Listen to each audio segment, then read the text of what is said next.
Saudi Arabia में बनाई जा रही लीनियर सिटी के चर्चे जोरों शोरों से सुने होंगे और क्यों नहीं सुनना जरूरी भी है। वहाँ की सरकार पूरे 37 लाख करोड़ खर्च कर एक इतना बड़ा प्रोजेक्ट जो बना रही है। ये प्रोजेक्ट इतना बड़ा है ना कि इसमें इस्तेमाल होने वाला आर्टिफिशियल इंटेलिजेंस यहाँ रहने वाले सभी लोगों की जिंदगी के साथ यहाँ का इंफ्रास्ट्रक्चर भी 90% सुधार देगा। लेकिन जैसे कि मैं जानता हूँ, सऊदी अरेबिया में जिस तरह से तेल निकलता है उसको दुनिया के किसी हिस्से का तेल निकालने की उसकी पुंगी बजाने की जरूरत नहीं है। देखा जाए तो इन्हें किसी चीज की कमी नहीं है और इनकी इकोनॉमी भी दुनिया भर में 19th रैंक पर आती है। तो इतना अद्भुत और अनोखा डेवलपमेंट आखिर क्यों? वैसे तो इनका देश जितना अमीर है, इनको किसी चीज की कमी नहीं है। तो आखिर क्यों इस देश के लीडर उर्फ वास्तविक नेताजी 175 किलोमीटर का ये शहर बना रहे हैं? इन्हीं सारे सवालों से जुड़े हुए जवाब आपको मिलेंगे इसी इंटरेस्टिंग वीडियो में। और प्लीज इस वीडियो को लाइक और फैक्ट वाला दोस्त को सब्सक्राइब जरूर कीजिए। सो फ्रेंड्स, सबसे पहले तो ये जान लेते हैं कि आखिर कैसे बनाई जा रही है ये सिटी। सऊदी अरेबिया के crown prince Mohammed bin Salman the Line नाम से एक ऐसी सिटी बना रहे हैं जो 106 मीलों लंबी यानी कि 170 किलोमीटर बड़ी होगी लेंथ में। आसान शब्दों में ये सिटी इतनी बड़ी होगी कि इसका एक छोर कंट्री के नॉर्थ वेस्ट पहाड़ों में होगा तो वही दूसरा सीधा रेड सी के कोस्ट पर। लेकिन इस सिटी की सबसे खास बात होगी इस सिटी का कार्बन फ्री एनवायरनमेंट, जो इसे दुनिया के बाकी सारे पोल्यूटेड सिटीज से एकदम अलग बना देगा। और ये कैसे होगा मैं आपको बताता हूँ। केवल इतना ही नहीं, ये सिटी ओवर क्राउडेड ना हो इसीलिए यहाँ पर सिर्फ 10 लाख लोग ही green energy high speed transit के साथ अपना रहन बसेरा कर पाएंगे। और तो और इस सिटी में ना ही कोई कार चलेगी और ना ही यहाँ पर कोई बिजी सड़क होगी, क्योंकि लोगों को यहाँ पर सब कुछ बस 5 मिनट की दूरी पर ही मिल जाएगा। और जानते हो, इस शहर लाइन की लाइन जो 3 फ्लोर्स में डिवाइडेड होगी, जिसमें सबसे नीचे होगा इसका अंडरग्राउंड और स्पाइन लेवल, जहां मेट्रो लाइन और हाई स्पीड ट्रांजिट की फैसिलिटीज होगी। क्योंकि इसके ऊपर होगा इसका सर्विस लेवल, जहां शहर के सारे इंफ्रास्ट्रक्चर जैसे कि शॉपिंग मॉल, कमर्शियल बिल्डिंग्स होगी। और सबसे ऊपर होगा इसका ओवर क्राउड लेवल अर्थात पेडेस्ट्रियल लेवल, जो कुछ इस तरह हरियाली से ढका होगा, जो यहाँ पर चलने वाले हर इंसान को हर समय ताजी और प्रदूषण फ्री सांसें नसीब कराएगा। अब अगर सस्टेनेबल और रिन्यूएबल एनर्जी पे काम करने वाले नियोम डेवलपर्स की माने तो लाइन शहर में एक जगह से दूसरी जगह पर जाने के लिए सिर्फ 20 मिनट का समय लगेगा। लेकिन इस शहर की खूबसूरती का उल्लेख यहाँ पर सिर्फ खत्म नहीं होता, क्योंकि द वॉल स्ट्रीट जर्नल के मुताबिक ये सिटी बनने के बाद सऊदी अरेबिया के नक्शे कुछ ऐसे बदलेंगे कि यहाँ पर अंधेरे में उजाला करने वाली रेत से लेकर नकली चांद तक चमकेगा। और मौसम को और सुहाना बनाने के लिए क्लाउड सीडिंग का भी इस्तेमाल किया जाएगा। पर जाहिर सी बात है कि इस अकाल्पनिक शहर को बनाने की कीमत भी उतनी ही ज्यादा होगी। ऐसा अंदाजा लगाया जा रहा है कि नियोम प्रोजेक्ट के सिटी का पहला सेक्शन 2025 तक बनेगा। हालांकि इससे भी ज्यादा बड़ी बात ये है कि इस पूरी सिटी को बनाने का खर्च जो कि इतना ज्यादा है कि जितने में एक पूरा देश बसाया जा सकता है। जी हाँ, एक लीनियर सिटी को बसाने का अंदाजन खर्च $500 बिलियन यानी 37 लाख करोड़ है, जो किसी भी देश के खजाने में दबा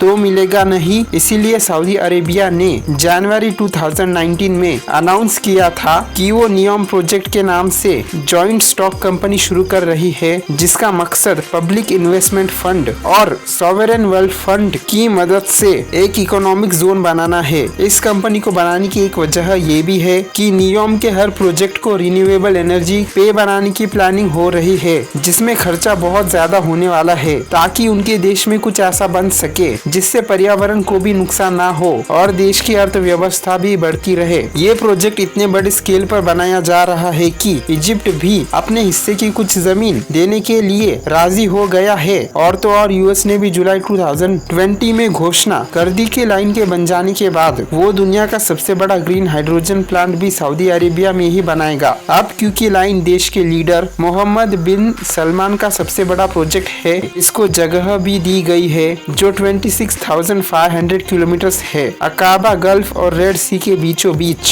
इसे बनाया जा रहा है, जिसे तीरान के वाटर चैनल से एक दूसरे से कनेक्ट करेंगे। लेकिन इस जमीन की कीमत कितनी होगी इसका अंदाजा अभी तक कोई नहीं लगा पाया। वैसे हमें ये जरूर पता चला कि नियोम प्रोजेक्ट सऊदी अरेबिया के तबुक रीजन में बनेगा, जहां गवर्नमेंट ने पहले से ही लाइन सिटी के लिए जगह रोक कर रखी थी। और आप आपकी जानकारी के लिए ये भी बता दूं कि नियोम के कुछ प्रोजेक्ट्स के लिए कंस्ट्रक्शन का काम शुरू भी हो चुका है, जिसमें नियोम में एयरपोर्ट का काम पूरा तक हो गया है। पर इतना खर्चा, इतना यूनिक कॉन्सेप्ट सिर्फ एक सिटी बनाने के लिए क्यों किया जा रहा है? आखिर ऐसी क्या वजह है जो मोहम्मद बिन सलमान अपने देश में लीनियर सिटी बना रहे हैं? वेल, ये तो हम सब जानते हैं कि सऊदी अरेबिया के इकोनॉमी का बहुत बड़ा हिस्सा ऑयल इंडस्ट्री पर निर्भर है, क्योंकि वहीं पर पूरी दुनिया में सबसे ज्यादा क्वांटिटी में ऑयल का प्रोडक्शन होता है, जिसने सऊदी अरेबिया की इकोनॉमी को इतना फायदा पहुंचाया है कि वो आज दुनिया की 19th सबसे बड़ी इकोनॉमी है। और होगी भी कैसे नहीं, यहाँ के ऑयल रिजर्व्स दुनिया के दूसरे सबसे बड़े ऑयल रिजर्व्स है। ऐसे ही थोड़ी ना तेल को इस देश की ताकत कहा जाता है,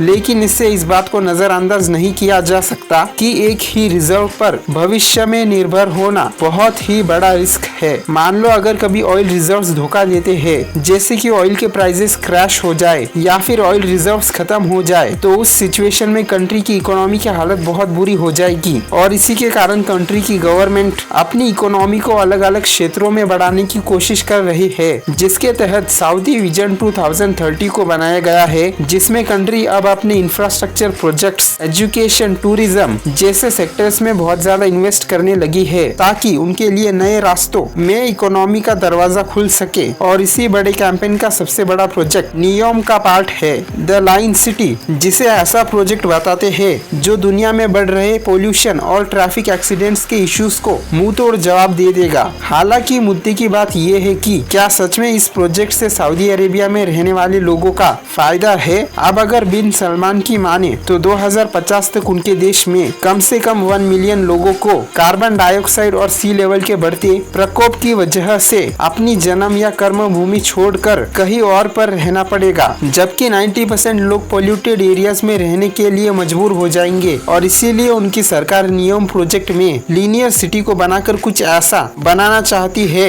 जिससे लोगों को पोल्यूटेड एनवायरनमेंट से मुक्ति तो मिलेगी, साथ ही इससे उनके देश में ऐसा ट्रेड जोन बन जाएगा जहां ग्लोबल इन्वेस्टर्स बिना किसी लीगल सिस्टम के ट्रेडिंग का मजा ले पाएंगे। हालांकि उनके इतना सब कहने के बाद भी कई ऐसे सवाल है जिसका जवाब अब तक स्पष्ट नहीं हो पाया है। दरअसल लीनियर सिटी भले ही ग्रीन टेक्नोलॉजी पर फोकस करे, इंसान और पर्यावरण के बीच सस्टेनेबल रिलेशनशिप को बनाना चाहती हो, लेकिन इसका लेआउट और डिजाइन ऐसा है जो वहाँ के रफ टेरेन यानी उबड़ खाबड़ इलाके को प्लेन एरिया बनाकर वहाँ के नेचुरल बैलेंस को हिला देगा। इसी के साथ ही इस प्रोजेक्ट को जिस रेड सी के कोस्टलाइन पर बनाया जा रहा है ना, ये ऐसी जगह है जहाँ कोई आता जाता नहीं था, पर अब इस प्रोजेक्ट की वजह से वो भी इंसानों के लिए एक्सेसिबल हो जाएगा। और ये तो हम जानते ही है कि जहाँ इंसानों का वास होता है वहाँ पर्यावरण का विनाश होता है, क्योंकि ऐसा ही कुछ लीनियर सिटी ब्राजील में ब्राजीलिया नाम से बनाई गई थी, विच क्लियरली मीन्स कि ये कोई नया आइडिया नहीं है। और इंटरेस्टिंगली सऊदी अरेबिया की ही तरह ब्राजील ने भी ये सिटी पूरी तरह स्क्रैच से बनाई थी, जिसका प्लान भी कुछ ऐसा ही था कि सिटी इक्वालिटी और मॉडर्निटी दोनों को अपने लेआउट में दिखाए। लेकिन आज तक ब्राजीलिया में कोई भी नेचुरल चीज ग्रो नहीं कर पाती, और ये सब इतना कंट्रोवर्शियल और हार्मफुल था ना कि लोग आज तक इसकी प्लानिंग को क्रिटिसाइज करते हैं। हालांकि सऊदी के लीनियर सिटी की प्लानिंग ब्राजीलिया से कुछ तरीकों में अलग है, क्योंकि ब्राजीलिया ने कार ट्रैफिक को ज्यादा इंपॉर्टेंस दी थी, जबकि लाइन अपने यहाँ कार्स को अननेसेसरी बनाना चाहता है।